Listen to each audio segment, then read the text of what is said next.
ನಟ ದರ್ಶನ್ ವೀಕೆಂಡ್ ಪ್ರಿಯ. ವೀಕೆಂಡ್ ಬಂತು ಅಂದ್ರೆ ಸಾಕು ಬೆಂಗಳೂರನ್ನ ಮರ್ತೇ ಬಿಡ್ತಾ ಇದ್ರು ದರ್ಶನ್. ಬಟ್ ಈಗ ದರ್ಶನ್ ಈಗ 3 ವಾರದಿಂದ ಜೈಲುವಾಸ, ವಿಚಾರಣೆ, ಪೊಲೀಸರು ಇದನ್ನೇ ಎದುರಿಸ್ತಾ ಇದ್ದಾರೆ.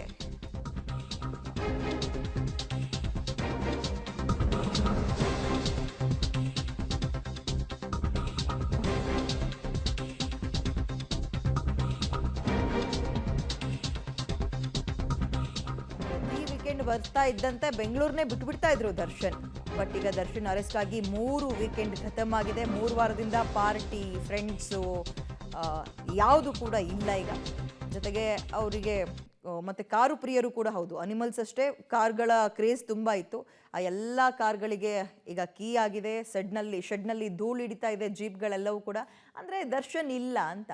ಇಲ್ಲಿ ತನಕ ಪಬ್ಬು, ಪಾರ್ಟಿ, ವೀಕೆಂಡು, ತೋಟ, ಹೊರಗಡೆ ಹೋಗೋದು, ಫ್ರೆಂಡ್ಸು, ಪಾರ್ಟಿ ಇವೆಲ್ಲವನ್ನ ಮಾಡ್ತಾ ಇದ್ದ ದರ್ಶನ್ ಅವ್ರಿಗೆ ಒಂದು ರೀತಿ ನಿಜಕ್ಕೂ ಕಟ್ ಹಾಕ್ದಂಗೆ ಆಗ್ಬಿಟ್ಟಿದೆ. ಮಾಡಿದುಣ್ಣೋ ಮಾರಾಯ ಅಷ್ಟೇ ಅನುಭವಿಸ್ತಾ ಇದ್ದಾರೆ, ವಿಚಾರಣೆಯನ್ನು ಎದುರಿಸ್ತಾ ಇದ್ದಾರೆ. ಹೆಚ್ಚಿನ ಡೀಟೇಲ್ಸ್ ನಮ್ಮ ಪ್ರತಿನಿಧಿ ಧನು ನೀಡ್ತಾರೆ. ಧನು, ಸಾಮಾನ್ಯ ವ್ಯಕ್ತಿಗಳನ್ನ ಈ ರೀತಿಯ ಪ್ರಕರಣದಲ್ಲಿ ಸಿಲುಕಿಸ್ದಾಗಲೇ ಅವ್ರಿಗೆ ತಡ್ಕೊಳಕ್ಕಾಗಲ್ಲ. ಅಂಥದ್ರಲ್ಲಿ ಒಂದು ರೀತಿ ಪಕ್ಷಿಯಂತೆ ಹಾರಾಡ್ಕೊಂಡಿದ್ದವ್ರನ್ನ ರೆಕ್ಕೆ ಮುರಿದು ಜೈಲಲ್ಲಿ ಕೂರಿಸ್ದಂಗೆ ಆಗಿದ್ಯಾ ಅಂತ ದರ್ಶನ್ ಅವರ ಈ ಪರಿಸ್ಥಿತಿ ಸದ್ಯಕ್ಕೆ? ಎಸ್ ವಿದ್ಯಾ, ಏನಂದ್ರೆ ಈಗಾಗಲೇ ದರ್ಶನ್ ಅವರು ಜೈಲನ್ನ ಸೇರಿ ಈಗ 3 ವಾರ ಆಗಿದೆ. 3 ವಾರದಿಂದನೂ ಈಗಾಗಲೇ ದರ್ಶನ್ ಅವರು ವೀಕೆಂಡ್ ಪಾರ್ಟಿಗೆ ಬ್ರೇಕ್ ಬಿದ್ದಿರ್ತಕ್ಕಂಥದ್ದು. ಸಹಜವಾಗಿ ಒಂದು ಶನಿವಾರ ಭಾನುವಾರ ಬಂತು ಅಂದ್ರೆ ಸಾಕು, ಯಾವುದೇ ಶೂಟಿಂಗಿಗೆ ಒಂದು ಅವಕಾಶ ಮಾಡದೆ ವೀಕೆಂಡ್ನಲ್ಲಿ ಈಗ ಮೋಜು ಮಸ್ತಿ ಮಾಡ್ತಾ ಇದ್ರು. ಈಗ ಅವರ ಸ್ನೇಹಿತರ ಜೊತೆಗೆ ಅವರ ಒಂದು ಫಾರ್ಮ್ ಹೌಸ್ಗೆ ಹೋಗತಕ್ಕಂಥದ್ದು, ಜೊತೆಗೆ ಅರಣ್ಯ ಪ್ರದೇಶ ಏನಿದೆ ಅರಣ್ಯ ಪ್ರದೇಶಕ್ಕೆ ಹೋಗೋದು, ಜೊತೆಗೆ ಬಂಡೀಪುರ, ಮಡಿಕೇರಿ ಮತ್ತೆ ಒಂದಿಷ್ಟು ಅರಣ್ಯ ಪ್ರದೇಶದ ಮಧ್ಯದಲ್ಲೇ ಹೋಗಿ ಅವರು ಪಾರ್ಟಿ ಮಾಡ್ತಕ್ಕಂಥದ್ದು. ಆ ಒಂದು ಸಮಯವನ್ನ ಅದಕ್ಕಾಗಿ ಮೀಸಲಿಡ್ತಾ ಇದ್ರು. ಅವರ ಸ್ನೇಹಿತರು, ಸಿನಿಮಾ ನಟರಾಗಿರ್ಬೋದು, ಅವರ ಚಿತ್ರರಂಗದ ಗೆಳೆಯರು ಯಾರ್ಯಾರು ಇದ್ರು ಅವರೆಲ್ಲ ಜೊತೆಗೆ ಹೋಗಿ ಒಂದಷ್ಟು ಟ್ರೆಕ್ಕಿಂಗ್ ಅನ್ನ ಮಾಡೋದು, ಜೊತೆಗೆ ಅವರ ಫಾರ್ಮ್ ಹೌಸ್ ಅಲ್ಲೇನೆ 2 ದಿನ ಬೀಡ್ಬಿಟ್ಟು ಅಲ್ಲಿ ಒಂದಿಷ್ಟು ಪಾರ್ಟಿಯನ್ನ ಮಾಡ್ತಾ ಇದ್ರು.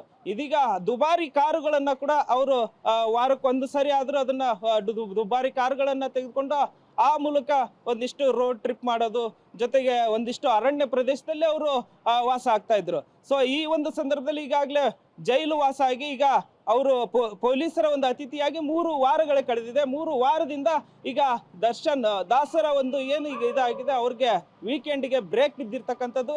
ಸದ್ಯಕ್ಕೆ ದರ್ಶನ್ ಅವರು ಈಗ ಏನಂದ್ರೆ ಪೊಲೀಸರ ಅತಿಥಿಯಾಗಿ 3 ವಾರಗಳಾಗಿದೆ. ಅಲ್ಲಿಂದ ಇಲ್ಲಿವರೆಗೂ ಈಗ ಅವರ ಕಾರುಗಳು, ದುಬಾರಿ ಐಷಾರಾಮಿ ಕಾರುಗಳೇನಿದ್ವು ಆ ಕಾರುಗಳು ಈಗ ಶೆಡ್ನಲ್ಲಿ ಧೂಳು ಹಿಡಿದು ಕೂತಿರ್ತಕ್ಕಂಥದ್ದು. ಜೊತೆಗೆ ಅವರ ಸ್ನೇಹಿತರು ಕೂಡ ಈಗ ಸ್ನೇಹಿತರ ವಲಯದಲ್ಲೂ ಕೂಡ ಈಗ ಈ ಒಂದು ಕೇಸ್ ಏನಾಗುತ್ತೆ, ರೇಣುಕಾಸ್ವಾಮಿ ಕೊಲೆ ಕೇಸಲ್ಲಿ ಈಗ ಅವರು ಅಂಧರಾಗಿರ್ತಕ್ಕಂಥದ್ದು. ಈ ಒಂದು ಕೇಸ್ ಏನಾಗುತ್ತೆ, ತನಿಖೆ ನಡೀತಾ ಇದೆ. ಈಗ ಸದ್ಯದ ಪರಿಸ್ಥಿತಿಯಲ್ಲಿ ತನಿಖೆಯಿಂದ ಏನು ಹೊರಬೀಳುತ್ತೆ, ಈಗ ಆರೋಪಿ ಸ್ಥಾನದಲ್ಲಿ ನಿಂತಿದ್ದಾರೆ ಎ ಟು ಆರೋಪಿಯಾಗಿ ದರ್ಶನ್. ಸೊ ಈಗ 3 ವಾರದಿಂದ ಈಗ ಪೊಲೀಸರ ಒಂದು ಅತಿಥಿಯಾಗಿ ಈಗ ಮುದ್ದೆ ಮುರಿಯುವಂತ ಸ್ಥಿತಿ ಬಂದಿದೆ ವಿದ್ಯಾ. ಥ್ಯಾಂಕ್ ಯು ಧನುಷ್ ತಮ್ಮೆಲ್ಲ ಡೀಟೇಲ್ಸ್ಗೆ.